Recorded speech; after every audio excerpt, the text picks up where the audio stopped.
So to begin, we're gonna just scoot right into a PowerPoint presentation in a moment, but I wanted to mention questions. So as we're going, if questions pop up, just go ahead and write it in the chat box, and that way you won't forget. And then at the end of the presentation, we'll take hopefully like 10 to 15 minutes and just answer as many as we can. And that might be a good time too. You could even just take, the put your mic on, and if you want to just go ahead and verbally ask a question, that would work great too. So that's what we'll do for questions. And I'll also mention that there's a lot of information on all these slides. So I don't want anyone to get overwhelmed. After the presentation, everyone's going to be getting a copy of the PowerPoint. So you can just tune back in at your own time. There's a lot of recipes and just a lot of information. So don't get overwhelmed. It will be here for you later to check out. And for now, you can just sit back and just absorb as much as you can. Okay, so let's get into it. All right, so here we are, nourishing the nervous system, herbs for stress and anxiety. And to begin, I just want to kind of ground everyone together and just do a few deep breaths together for a moment, just to all arrive and just set the tone for the next hour. So if it's feeling comfortable for you, I'd love it if you just close your eyes, feel your feet on the floor, and maybe put your hand over your heart. And let's go ahead and just take 3 really deep breaths together, in through our noses and out through our mouths. Okay.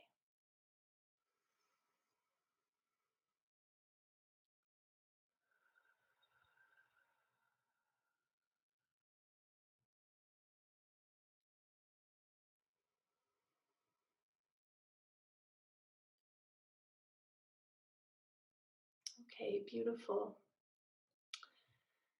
So let's get going. Okay, so before we talk about any plants, it's important to really zoom out and really think about lifestyle.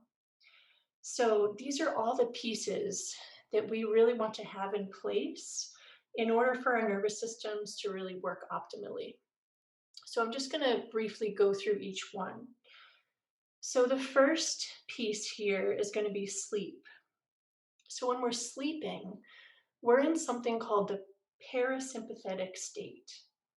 And this is when our nervous systems tell us that we're safe, we can rest and digest, we can repair ourselves. It's just a very nourishing, restful time for the nervous system. But when we're not getting quality sleep, virtually every system in our body begins to have challenges. So there's a lot of plants that we're going to talk about today that actually support sleep. But honestly, the best thing that you can do is just work on each of these other pillars here. And all of these things in, working together are really going to be the best thing to support this sleep piece. Okay, and the next piece, of course, is going to be stress management. So our bodies are designed to handle short-term stressful situations. So our nervous system is basically this sensory machine. We're just walking around gathering information through our receptors, sensory receptors, and then deciding if it's time to slip into our sympathetic, which is our fight or flight response, or if it's safe to kind of relax and go into our rest and digest or parasympathetic response, which is this response we just talked about that happens when we're sleeping. So the classic example of kind of when these stress responses get triggered is an example that someone came up with. So you can picture maybe being like one of the first humans on the planet, and you're out maybe gathering food, gathering berries, something like that, and you perceive that there's a tiger close by. So basically, what happens is your immune system shuts down, your digestive system shuts down, your reproductive system shuts down, and your cardiovascular system really lights up, and it pulls blood away from those non essential organs, and it rushes them out to the extremities so you can have energy to either run or fight. So, this is obviously super helpful if you're actually fighting a tiger. But the problem is our nervous systems have not really adapted to the modern world. So the amount of tigers that are coming at us, may have declined, but the amount of everyday constant stress that we're experiencing has infinitely multiplied. And the trouble is, our body can't really tell the difference between, one of these everyday stresses and the massive stress of an actual tiger. So, every plant that we talk about today is going to be useful in getting us out of that fight or flight state and back into that parasympathetic response. And I really hope this list doesn't stress you out further. But I mostly just I wanted to create like some sort of compassion for our sweet little nervous systems, and just remind you that, there's a lot coming at us every day. And, you know, you're going to learn about so many plants today that can support your stress response, but there's also a lot of other stress reducing techniques, like meditation, or going for a walk, singing in the car, maybe deep breathing like we just did. All of those things are really helpful. So yeah, it's just something to think about. And one thing on this list I just want to mention is alarm clocks. So if you are someone who's starting out your day with a super loud, really intense alarm, you're instantly going to get yourself into the sympathetic response, into that fight or flight state. So, if you can, that's one really small thing that you can do to support your nervous system. I mean, if you can get away with no alarm clock, that's great.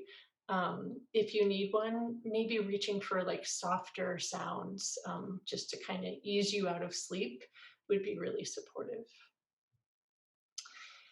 Okay, and the next piece I want to go over is sunlight. So, yeah, getting outside for some natural sunlight or supplementing with vitamin D is going to be really wonderful support for the nervous system. And I know it's winter and the sun is less and less, but if you can get outside even for those 5 minutes, like at the height of the sun, that little sun that's peeking out, if you can just get out there and get as much as you can every day, that would be so helpful. If not, supplementing, I would highly recommend. And then there's also a lot of sun bearing plants. So, a couple to think about are St. John's wort or chamomile.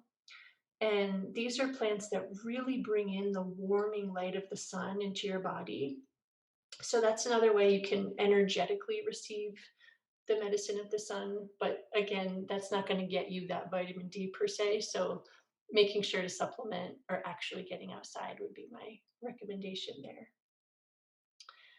Okay, the next piece we want to think about is hydration. So, ideally, everyone should be drinking half of their body weight in ounces every day. I'll say that one more time. So, every day, it's important that we drink half of whatever we weigh in ounces of water.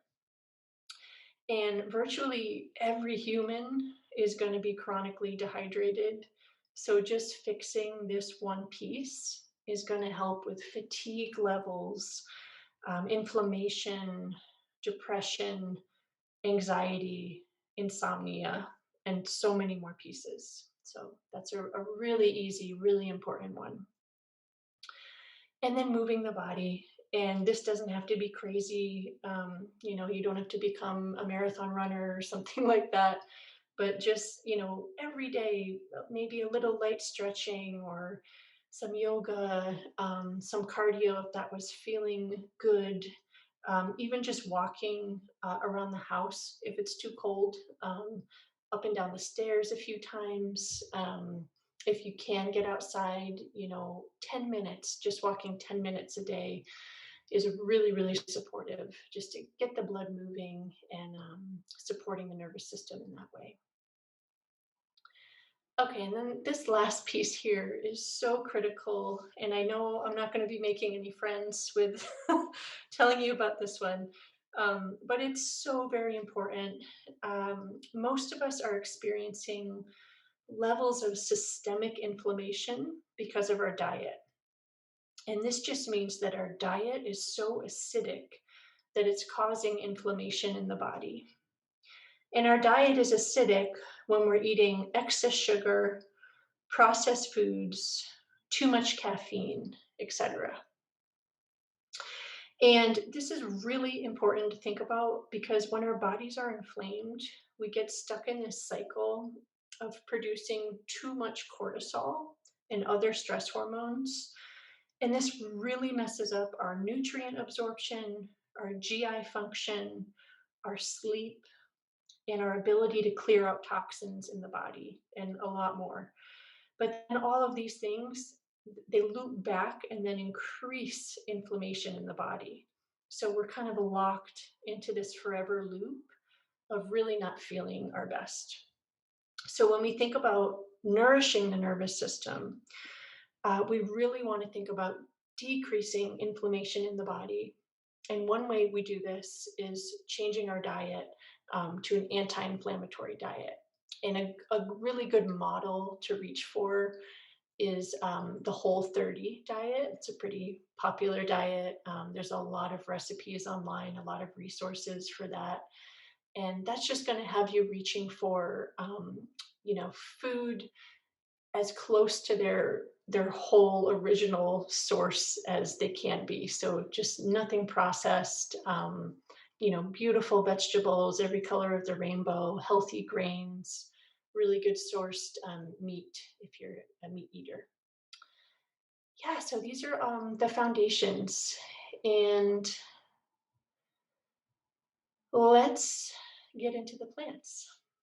So, yeah, as you're, continuing to learn about the plants, you'll find that whatever plant you're researching is going to have a list of plant actions next to it. And these are really important to get to know because at a glance, you'll be able to quickly discover, is this going to be a plant for me or for the person who I'm wanting to help, or not? And all of these plant actions that we'll talk about here are all going to be indicated for the nervous system specifically. So the umbrella category that all of these plants fall under are going to be called nervines or nervines. And this is a general category of plants that include any plant that's going to support the nervous system. And then we have nervine stimulants. So these are going to be plants that are indicated more for depression. So if you are someone that needs just a little stimulation, a little support, getting out of bed in the morning, a little support maybe with your memory, your cognition. Maybe when you get stressed out, you kind of get a little foggy or start to forget things. A nervine stimulant is going to be the plant you want to reach for. And then we have nervine relaxants or sedatives. So these are going to be plants that directly calm and relax the nervous system. And these are going to be plants you want to reach for if you're leaning more towards anxiety. If you are using words like, gosh, I feel so fried or so frazzled, things like that. then a nervine relaxant or a sedative are going to be plants that you're going to want to reach for. And then nervine tonics or tropho restoratives. So these are plants that actually feed and generally tonify the nervous system. These are going to be long-term plants. So stimulants and relaxants might be plants you reach for. You could be using them consistently, long term if you were working with chronic depression or chronic anxiety.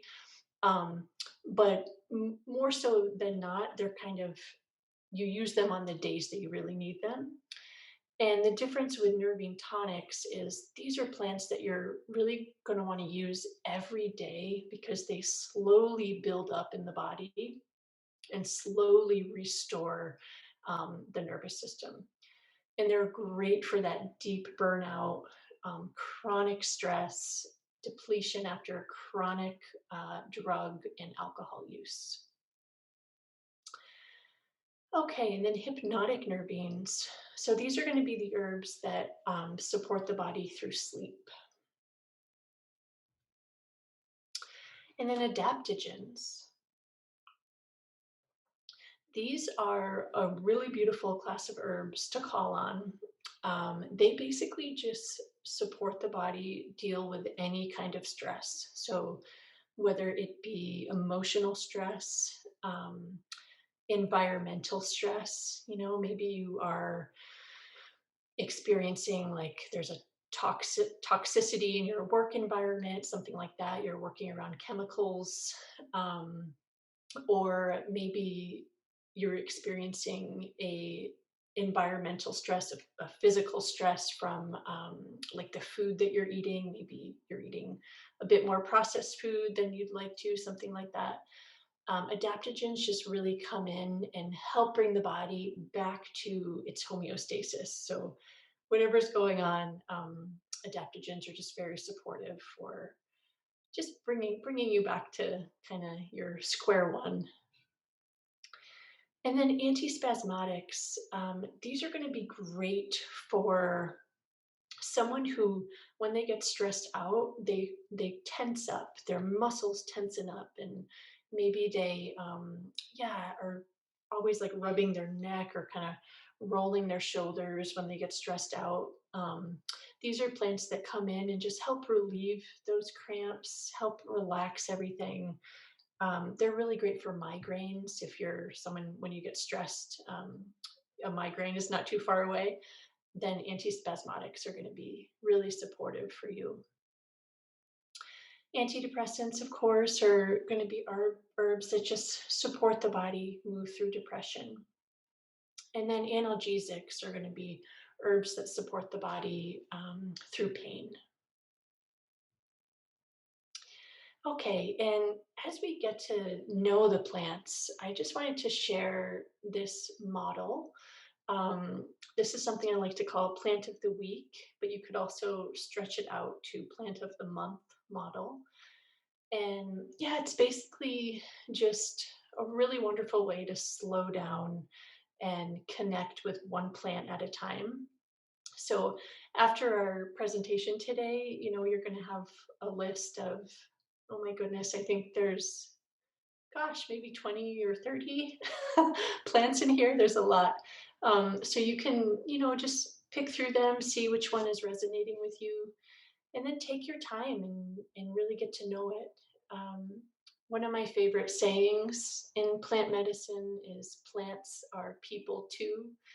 And I love thinking about that. It resonates with me so deeply. These plants totally have their own personalities and their own way of meeting you wherever you're at. You know, and that can change daily. It's not going to be the same every time for many of these plants. That can change with the preparation that you're taking. Whether you're enjoying a cup of tea or a tincture or another preparation. And that can also change with the amount of medicine that you're taking. So you can experiment with, different amounts. Maybe one day you'll have an entire pot or an entire cup of tea. And maybe the next day you'll just have a few sips and just feel more of like the spirit medicine of the plant.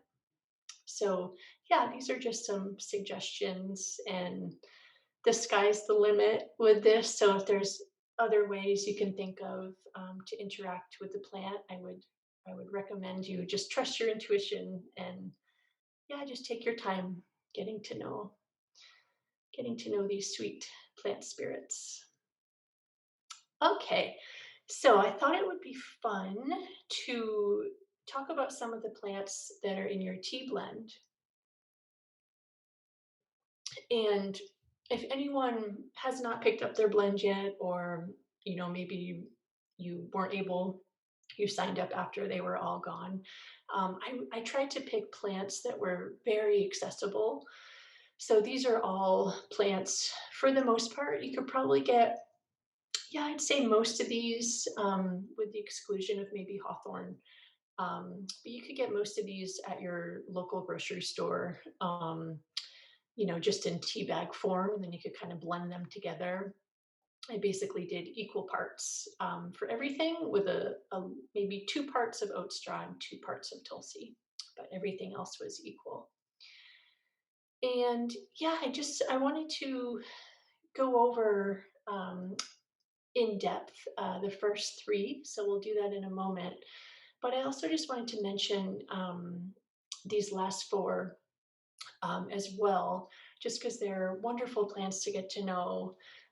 There's going to be whole slides on hawthorn, or actually, no, excuse me. There's going to be a slide on cinnamon later in the presentation, but these other ones, I don't think there is one. So, just briefly, um, hawthorn is so supportive to the nervous system. It's wonderful um, for the heart.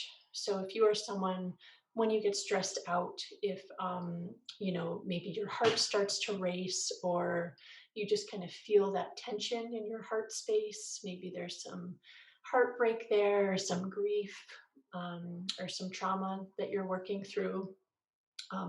Hawthorn is a really lovely, uh, it's a nervine, but many herbalists think it has adaptogenic properties. So it's something that you could take every day just to kind of support stress in general.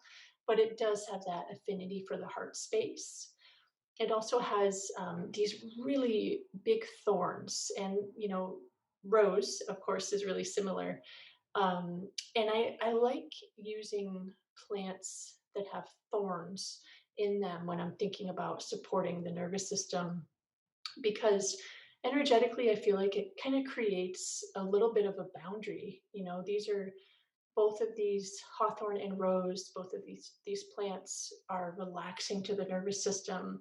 They're heart opening, they're supportive to the heart and the cardiovascular system on both the physical and energetic level.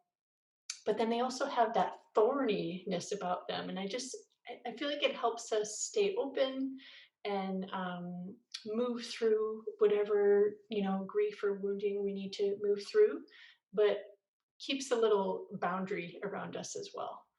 So, yeah. And then dandelion root, I'll briefly mention when you're thinking about supporting the nervous system, reaching for roots is another wonderful thing you can do.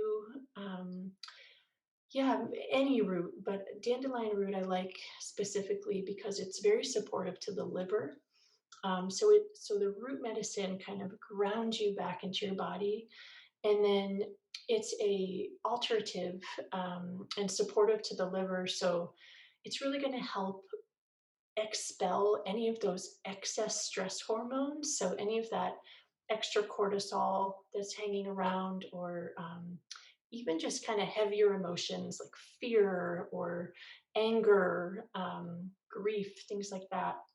It just supports the liver kind of kick that out of the body when it's time to let that go. And then, yeah, I also just want to mention, I don't think I wrote this on your tea bags, but I would recommend a cup of this tea 3 times a day. if you were really, really wanting to medicinally work with this tea for your nervous system. Otherwise, just a cup here and there when you're wanting to, have a quiet moment with yourself is going to be very supportive. But if you were wanting to kind of come in with a little more medicinal intention, I would recommend 3 cups a day. Okay, so let's get into the first plant in your tea blend, which is Tulsi. And I'll just share all of the slides that we go through today are going to be set up in this exact same way. So I just want to let you know what you're looking at. So Tulsi, this is going to be the common name. And then underneath here, Oxymum sanctum, this is going to be the Latin name. And of course, this will change for every slide. But I just wanted to differentiate these and call your attention to them. The Latin is kind of set up as a last name, first name situation, last name, first name. And this is important to think about because when you're sourcing these plants on your own, if you're just going by the common name, this could get a little messy because there's actually many different species. This is going to be the genus, and this is going to be the species. So in many plant families, there's many different species. And it's really important to get the specific one that you want for the specific medicinal and energetic medicine that you're looking for. So just pay attention to that as you're sourcing your herbs. For Tulsi, there's actually a handful, I think 3 different medicinal varieties. So it's not just the sanctum that you can reach for, but for other plants, it's going to be the exact Latin name that we have on the slides that you're going to want to find. Okay, and this next piece is going to describe the energetics of the plant. And this just describes how it behaves on the tissue states in your body. So you'll see here, in actually many of the plants that we talk about today are going to be cooling post-digestion and warming pre-digestion. And this is just an example of truly how magnificent and insightful and curious these plants are. They're coming into the body. They're not going to do the same thing every time. They're going to come in and really take a minute to assess, like, what's going on, what needs to be done here in this moment. And yeah, I love thinking about this. I think that's a big difference when you're thinking about pharmaceuticals, just the intelligence of the plants. And yeah, they just want to help. They want to do what you need.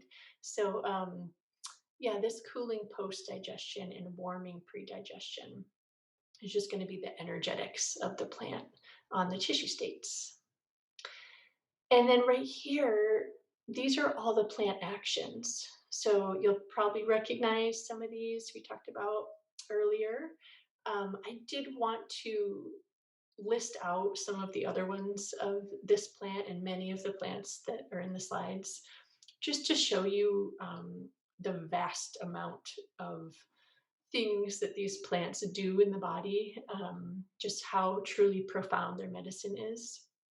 And as you get to know them, you'll get to experience these firsthand and call on them for different reasons. But yeah, I just wanted to show you how much Tulsi has going on here. Yeah, and Tulsi is referred to as Queen of the Herbs. It's one of the oldest, like most revered plants. It has more than 3,000 years of recorded medicinal use. Very, very sacred to Hinduism and Ayurvedic medicine.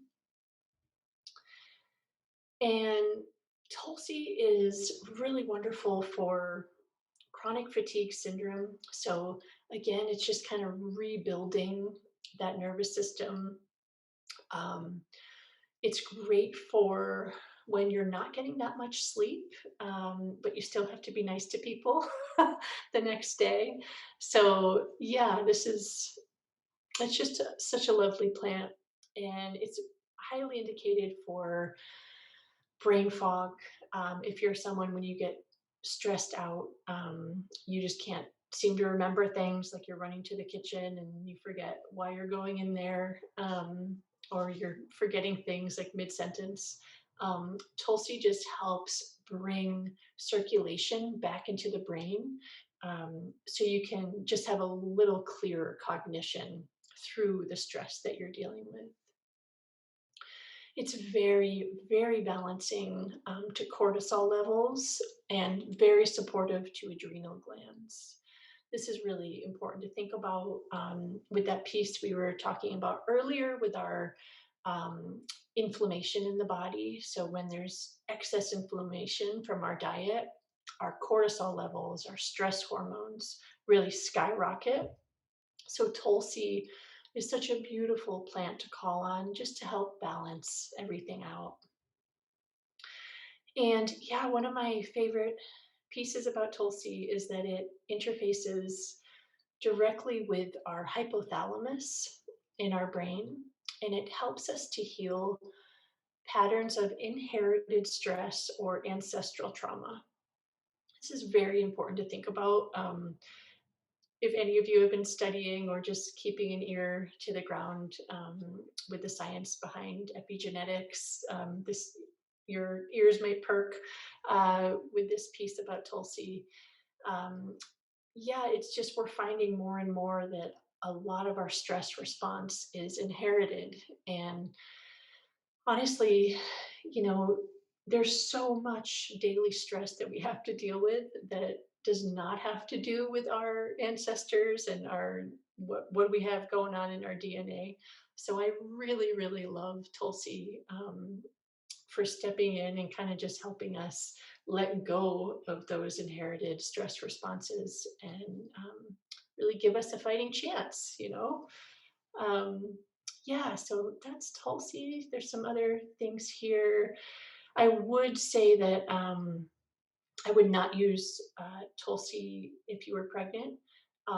Some herbalists, might say, oh, a cup of tea here or there would be okay. And I might be a bit conservative with saying that you can't, but I wanted to plant that seed in case anyone was pregnant out there. It's just because it interfaces so much with our endocrine system, our hormones. So therefore, I just like to give it a little space around pregnant women. Okay. Oh, and I will say it's also wonderful for stress that you're experiencing, especially surrounding menopause and perimenopause when hormones are kind of doing that roller coaster. Um, Tulsi is very, very supportive for just balancing all that out. Okay, and this is a recipe that I'll let you all go back to in your own time. It's so easy to make. Herbal honeys are could not get any easier. You just fill a jar with herbs and then cover it with honey. You let them sit, for 3 to 4 weeks, and then strain out or not. You can even keep the herbs in there. And yeah, Tulsi honey especially is just a really beautiful flavor. Tulsi is a little spicy. So yeah, this is just a wonderful remedy you can try out on your own time, and you can make honeys with any of the plants that we talk about today. So if you're really feeling drawn to any of them, I would recommend trying out an infused honey. Okay, the next plant I want to talk about is lemon balm. So this is also in your tea, and as we can see, lemon balm, first of all, is just so lovely looking and smelling. Um, and then as we can see, it's cooling post digestion and warming pre digestion. So, this is the same as the Tulsi. And one connection I want to make is in the plant actions here, we see the word carminative, and we also see the word nervine. So, a carminative basically means any plant that helps the body with digestion. So, it's going to support you through gas or bloating, something like that. And this carminative action is going to be responsible for these energetics right here, why it's cooling post digestion and warming pre digestion, because these two elements in the body are going to support digestion in the best way. But when you have a carminative that's also a nervine, you can bet every single time it's going to be a wonderful plant to help relieve stress that's held in the stomach. So if you are someone, when you get very stressed out, um, if you, gosh, maybe you like aren't hungry, you can't get anything down, or maybe you get really bad stomach cramps or bloating, or maybe you have to run to the bathroom because you have diarrhea, or the flip side, maybe you are so stressed out that you just kind of are clenched and holding and finding yourself a bit constipated. Anything, any imbalance that's going on in the stomach, in the GI, um, that is stress related, lemon balm is going to be so, so supportive for you. And any plant that's a nervine and also a carminative is going to be supportive for that. And as you go through the slides, you'll be able to see there's quite a bit. Lemon balm is amazing for folks who are, I would say, like maybe the type A's amongst us. So those of us who, when we're stressed out, we kind of get a bit stiff and rigid. Maybe we bust out our to-do lists, or we just get hyper focused on achievement or some goal that must be obtained in order to, that we think that will make us less stressed out. Lemon balm just really comes in and helps you just quiet all of that and calm down and feel into your body, feel into your heart space, and just not be so yeah, hyped up on checking things off the list. And it's beautiful for heart palpitations that get worse with stress. So very similar to the hawthorn we were talking about earlier. And also great for stress headaches. And we talked about the GI already. Okay, and then lemon balm is also really beautiful for bringing light to the spirit. So specifically the light of the moon. And this might seem, I don't know, maybe sound a little hippie or something like that, but I just have found this again and again, that there's some clients that I work with who are experiencing, levels of depression, and they are really needing some light in their spirit. But when I've tried herbs with them, like St. John's wort or light chamomile, that have those really bright, kind of solar light energy, it often backfires. It's often just a bit too much, and many times these people might consider themselves like night owls, or yeah, just people who energetically don't really vibe with that bright solar, get out there and put your face in the sunshine kind of a personality. So if that's resonating with you, lemon balm might be a really beautiful plant to reach for, to lighten your spirit without really overwhelming you with that bright sun energy. And then it's awesome for insomnia caused by grief and sadness. And oh my goodness, I feel like many of us may be familiar with that these days. So yeah, Just a really wonderful one. It's safe. It's awesome for kids and elders. Um, yeah, great for recurring nightmares. And then, yeah, just if you're feeling burned out, if you found like, oh my gosh, I've just been stressed out for months and months and months, and I'm tired. Um, Drinking lemon balm, like a quart of lemon balm tea every single day, just to get you back on track. Try that out for a week, and I think you'll feel a lot better. And then I will mention lemon balm is cooling to the thyroid. So this is something to think about if you are on thyroid meds, if you identify as having a hypothyroid or Hashimoto's, something like that. I would stay away from lemon balm on like a medicinal level. So if you wanted to take the tincture every day or like drink a whole quart of tea every day, but you had a hypothyroid, that wouldn't be a good idea. If you wanted to just have a cup of tea here and there, that's 100% safe. Um, yeah, if anyone is experiencing hypothyroid symptoms and they have a tea blend, for instance, that's 100% fine. You can have a cup of your tea blend, no problem. It's just if you're really, really taking high amounts of lemon balm.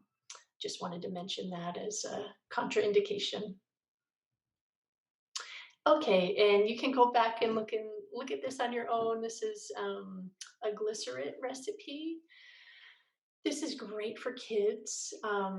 Glycerin is basically a plant sugar, and yeah, it's just couldn't be easier to make. It's very similar to the honey. Um, and it's just a great alternative. Maybe you don't have time to make a cup of tea, but you, your child, or anyone in your life is just feeling a little stressed, and needing that lemon balm. This creates an alcohol-free version of a tincture, essentially. So it's preserved, longer than a cup of tea. It's always there, in a little tincture bottle. You can just reach for that when you need it.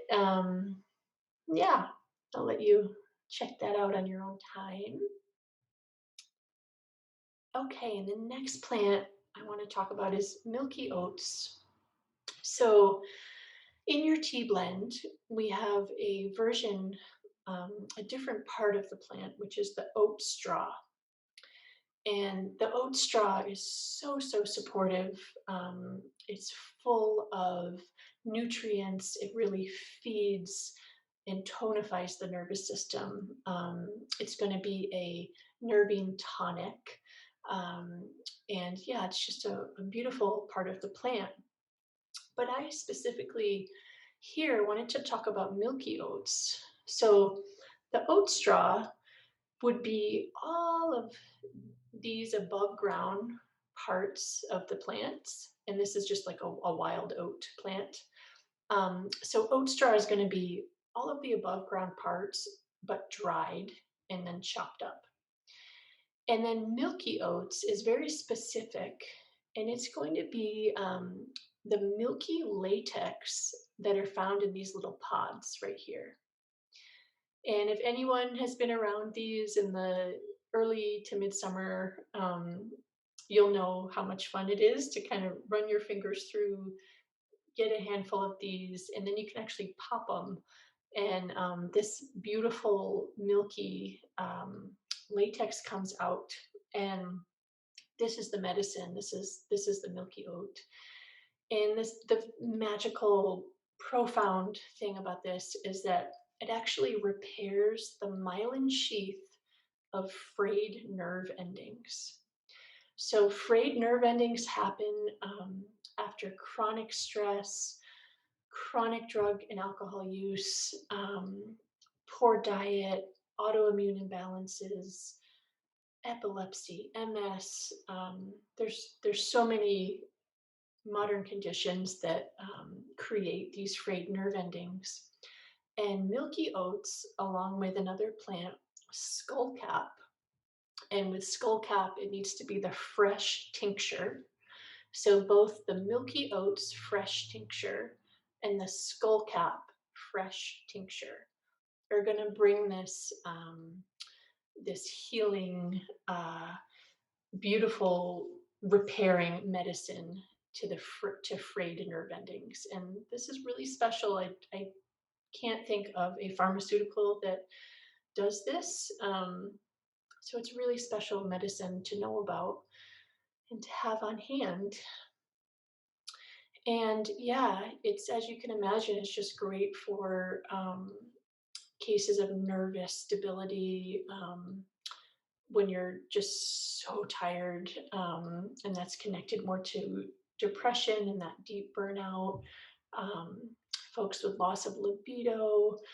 Um, yeah, it's just really wonderful, nourishing medicine. And then so again, the oat tops are going to be tinctured fresh, and a tincture is a alcohol extraction. And then the dried stalks, the oat straw, again, is going to be what's in your tea blend. So these, again, are just really great mineral rich, um, part of the plant. And they combined really, really well with other really mineral rich plants like nettle, red raspberry leaf, and red clover. And if you were really wanting to support your nervous system, yeah, just on a basic level, like something you could start doing tomorrow, I would highly recommend infusions of oat straw and nettle. This is my favorite blend, oat straw and nettle.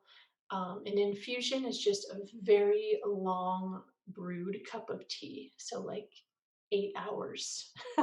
And I'll describe how to do that in a minute. Okay, and the next and potentially last plant we're going to talk about is chamomile. So I couldn't leave this one out. Chamomile is just the mother of healing plants, and I think many of us, I don't know, maybe put chamomile on the back burner because it's so common. Maybe it's a plant we've grown up with, um, but the medicine of chamomile is profound. It's good for all types of anxiety and stress related disorders. I love chamomile because it's so safe. It's safe during pregnancy, it's safe for children, safe for elders, it's safe for any SSRIs or MAO inhibitors that you might be taking. So, yeah, if you're already taking medicine for your stress or anxiety disorder, chamomile can just be another gentle friend in the mix. Um, and yeah, it's so supportive. Again, it's going to have that carminative and nervine action. So that means it's going to be very supportive to folks who hold stress in their stomach. And something that's, yeah, just kind of interesting about chamomile is, there's a couple different ways to prepare it, and making a cold infusion is actually my favorite way to enjoy chamomile. So, making a cold infusion, you're going to get more of the anti anxiety and antidepressant qualities. And then, making a hot infusion, you're going to get more of the calming to the GI and supportive to sleep qualities. And when you make a cold infusion, this is so easy. You just fill a quart-sized mason jar with maybe 3 to 4 tablespoons of chamomile. And this does not have to be fancy. You could go to the grocery store and get, a box of chamomile tea and just throw in 4 tea bags. And then cover that with cold water. And then you're going to want to just leave that, shake it up, and just leave it on the counter overnight for like 8 to 10 hours. And in the morning, you strain out the chamomile and just drink it first thing, drink it throughout the day. Um, it's truly one of the most supportive things you can do. It tastes sweet. Um, the bitter taste in chamomile is going to come more from the hot infusions. Um, the cold infusions has a sweeter, just a lighter quality to it that's really lovely. And it just really slips you into your parasympathetic nervous system, like right off the bat. Okay, and then, yeah, this is just another recipe for a cold infusion, adding cinnamon. Cinnamon is so lovely. Cinnamon is moistening, it's lubricating, it's a potentiator, which means it's going to turn up the plant actions of any plant that it's combined with.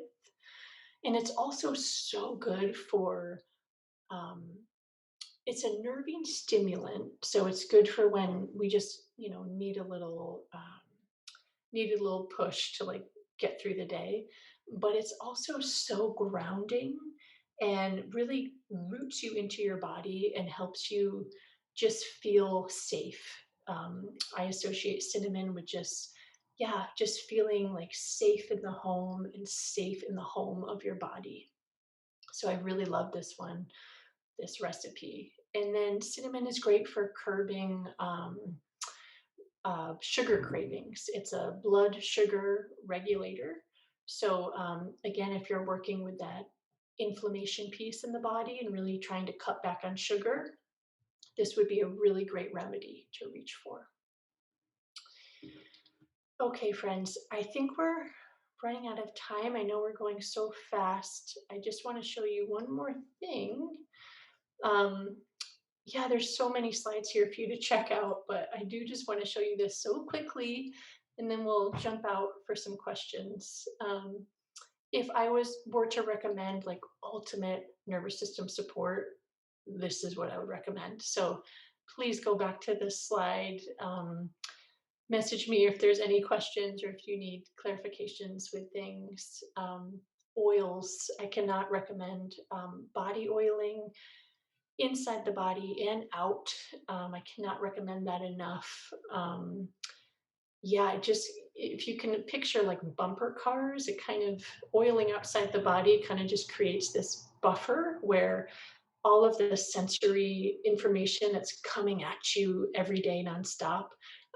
If you oil your body on the outside, it kind of just lets those things bounce off a little softer. And then oiling your body on the inside with really healthy oils, healthy fats like avocados or nut butters, something like that. Really kind of feed and tonify the nervous system in a similar way to that skull cap and milky oat plant actions that I was talking about earlier, the ones that really coat the frayed nerve endings. So yeah, the oil on the body, inside the body, doesn't quite have the same action, but it has a similar effect where it just kind of creates a little buffer.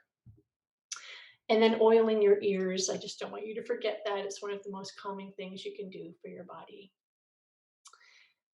Okay, friends, and then I'm just going to zip through this just to show you. There's so many plants to explore, so many recipes, so many new plant friends to make. I do just want to show you that at the end is my contact information. So yeah, I know we just went through so much. So if anyone has questions and yeah, just wants to go down any plant rabbit holes, I would be so honored to do that with you. And places to source herbs. So these are some links. You can actually click on them. And, I first would suggest maybe connecting to your local herbalist or local herb farms if you have them. And then as a second choice, these are some of my favorite organic herb farms where I source a lot of my medicine if I'm not growing it myself. Okay. Stop sharing here. Nora, that was amazing. You're giving us so much information, A lot. and I'm excited to go through the PowerPoint again. Yes, good. There's so much and so many more plants I wanted to share. I had to cut myself off. Now, there's a few questions in chat, which I'm going to read to you. Okay. So, someone wanted to know, what quantity of Tulsi would you recommend for it to be effective? Yeah, so, I would say my question to answer that question would be, are you thinking about tea or, tincture? Could you answer for both? For both? Mhm. Yeah, sure.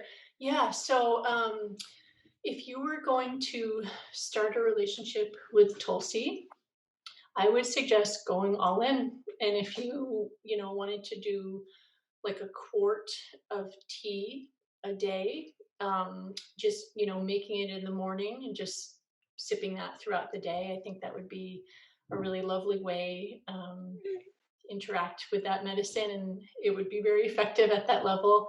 Um, if you didn't want to make a whole quart, you could just do 3 cups of tea a day. That's like just a general medicinal amount to take.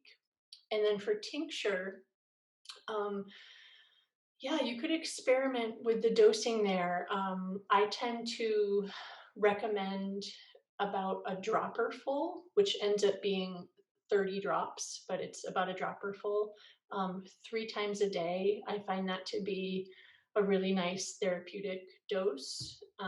But some herbalists might recommend even a little less, like 10 drops 3 times a day, something like that. So I would yeah, I just encourage you to trust yourself, and you could start with a full dropper full, or maybe start with 10 drops and just see how it feels. And with all plant medicine, um, I believe once you kind of quiet down and start your relationship, you are going to feel something, right off the bat. That's been my experience with clients and personally. But also, plants have like a slow build. So it might be that you drink a quart of tea for like a week or 2 weeks, and then suddenly you notice, like, oh, I'm really chill. And I wasn't before. And you might not notice until that mark, if that makes sense. So I hope that answered your question. Thank you. So Yeah. Claire's making some fun noises. Oh, good. Let's see here. Um, Amy wanted to know, she's a few questions. Cool. So you shared a recipe for the lemon balm and tulsi, and she wants to know if you're using the plant or like the tea, like the dried plant. Yeah. So let's see. For the glycerin, um, yeah, I would recommend you can use either fresh or dried plant, honestly, for all of the remedies that we shared. But I believe my the amount of herb that I suggested for each recipe is going to be a dried herb amount. So that is the same thing as tea.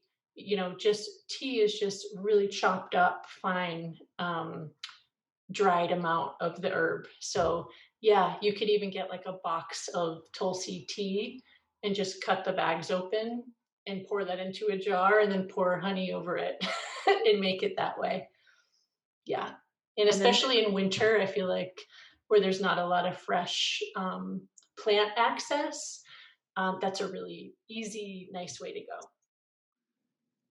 she wanted to know, is there a difference, in how you're going to drink if you make it from the plant versus from the tea? Um, yeah. Yeah, great question. And again, it's just like you pretty much substituting plant for tea. It's like the same situation, means the same thing. Yeah, drinking these plant versus tea, like loose tea. Yeah, so it's the same. Sorry, And then just that's okay. repeating that question. And then she also wanted to know for all these plants, does it matter what time of day you drink it? Is there a better time to drink certain plants than others? Yeah. Or, before a meal, after a meal? Yep. Yeah, so it's going to change with from plant to plant. For most of the plants in the PowerPoint, so none of those plants are going to have like a caffeine content to them. So as far as like, oh, should I not drink it late afternoon or before bed, something like that, there's no worries there. Um, in general, I feel like a lot of these plants are supportive to digestion. So, I find I'm looking for like a quart jar and I actually don't have one around right now, but I usually just have a quart jar of tea with me all throughout the day. And I'm just kind of drinking throughout the day. And that's what I recommend to clients as well. So, yeah, there's not really, I would say any time is a great time that works with your schedule. And making enough ahead of time, I think making that big, if you're doing an overnight infusion, you make it the night before. Or if you're making just like a regular quart jar full of tea, making it in the day. If you make a big amount, then you don't have to make it every time. You can just kind of sip through it. So that's what I would recommend. Thank you. Yeah. Okay, there's a few more. Someone wanted to know what plants are best for hypothyroidism. I know you talked about it a little bit, and if Yeah. taking medication, does that change your answer? Yeah. Mostly I find when working with hypothyroidism or Hashimoto's, if someone is taking medication, I tend to kind of let the let the medication kind of do the heavy lifting there, and then support the body holistically in other ways that it's needing. So oftentimes that looks like working with like leaky gut or working with yeah, just plants that support the adrenal glands or plants that support the GI in general. Um, if they're not on medication, there are definitely plants that really kick the thyroid into action. I believe there's a slide about this plant, but ashwagandha is a really nice one.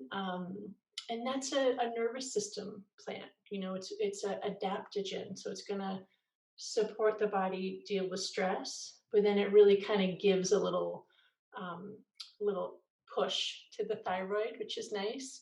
And then any plant that is warming, so like cinnamon would be another nice one to reach for. What else? I mean, cayenne, if you could handle it. Um, yeah, those are the ones that are coming through. But if whoever wrote that question, Amanda, if you wanted to email me and kind of go into that a bit further, I'd be happy to share more resources. Thank you. Um, is the recommendation so you said to drink, so much water. Now, would the tea be counted towards this? The amount of water you should drink every day? Great question. Or is it in addition? Yeah, there was a time in my herbal practice where I was very strict about this, and I would say, no, it does not count. But now I feel like yes, you can include that, and I would encourage you to just have a little more water as well. Just the tea is great, and it's going to be definitely flushing out the body, flushing out the kidneys, and that's really important. But there's something magical just about regular old water. So I would um, shoot for at least getting in the half your body weight in ounces, and Okay. then if that involves the tea, that's great. And if you can have a little more water, that's going to be supportive to your body too. Now we have a question. Does cinnamon increase blood pressure? Oh, great question. um, Yeah, I don't believe it does. I think it is a hypotensive. Um, it's supportive to the cardiovascular system and it's relaxing to the blood vessels. So when you get stressed, often like veins and arteries kind of get tight, and that's what creates that higher blood pressure. But I believe cinnamon is a relaxant in that sense and really just supportive to the cardiovascular system working optimally. So it's going to relieve some of that pressure. Okay, our next question here is someone said, I assume tinctures are always stronger than tea leaves. If so, the tinctures are the best way to get core of the effect. I don't know if I'm reading this right. Mhm. How long do you recommend doing the tinctures for? Um, are they more expensive than tea leaves? Mm, really good question. These are such great questions. Thanks, everyone. Yeah, so in some ways, they're stronger. Um, you know, it's really going to depend on the plant and the way your body reacts to either medicine. Um, for Tulsi, for instance, I think Tulsi is a beautiful plant just to drink as a tea. That's like primarily the way I would recommend it. Traditionally, that's the way that it was used. Um, the tincture is going to do a better job at extracting some of the phytochemicals that are really relaxing to the nervous system. Um, is that necessary? It's just kind of it's one of those things that you're just going to have to experiment for yourself and just see like what what is aligned with your body.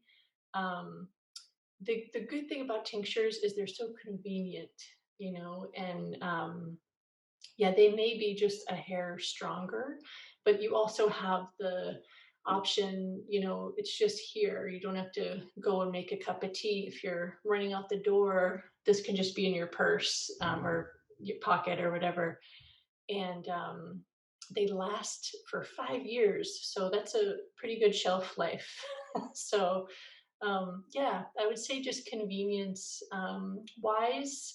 I tend to reach for tinctures when a client I'm working with has the luxury to really slow down and carve out the time to make a cup of tea 3 times a day.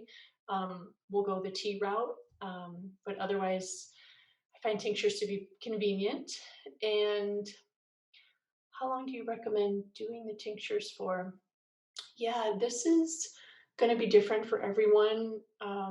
In general, I think the 3 month mark is a pretty um, nice time to just check in and see, like, wow, what are the big shifts that have happened, and where do we need to go from here? And especially if you're working with adaptogens, so Tulsi, for instance, is going to be an adaptogen.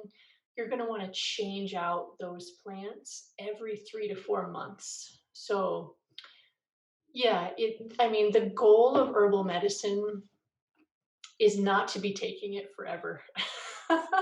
You really, it's like you need to go back to those pillars that we were talking about, with the sleep and the diet and the stress support and the moving your body in sunlight. um, those are really going to be the pillars, and then herbal medicine is just like the icing on top to kind of just be a support and then bring everything back to homeostasis, back into balance. um, yeah, and then tinctures are a lot more expensive. um, yes, I would say in general, especially if you're buying herbs in bulk. So if you, like, for instance, went to some of the links at the end of the presentation and were ordering like pounds of whatever herb that you wanted from one of the herb farms, that's going to be a lot cheaper than if you were to get like 8 ounces of a tincture or something like that. Um, but then again, they just last for so long, and they're convenient. So hope that helps. Not sure I made a case for either there, but yeah, You're unbiased. It's appreciated. yeah. Okay, and then our last question that we have here are all these plants safe with daily vitamins and supplements? Great question. All of the plants that we've talked about, hmm, yes, I would say again, you in general, I feel like plant medicine is, generally safe. Uh, there can be some contraindications, more so with pharmaceuticals. With daily vitamins and supplements, you should be okay there. But you're going to want to check. I can't say that as a broad statement. The best thing to do is really check specifically with the vitamins and supplements that you're taking. One thing that's coming to mind is, if you were taking, maybe like an iron pill or something like that, and also drinking like a quart of nettles every day, that might kind of shoot your iron levels a little too high. And that can be the case for more of those like really mineral rich plants. So, like the oat straw and the nettle that we talked about. Um, Other than that, I can't imagine a contraindication. But please email me if there's, something really specific you're curious about. I'd be happy to do the research on my end and just make sure that you're covered. Because yeah, in general, I don't think that would be a problem, but I think it's good to always just, double check everything that you're putting into your body and just making sure that everything will be harmonious in there. Does anyone else have any questions?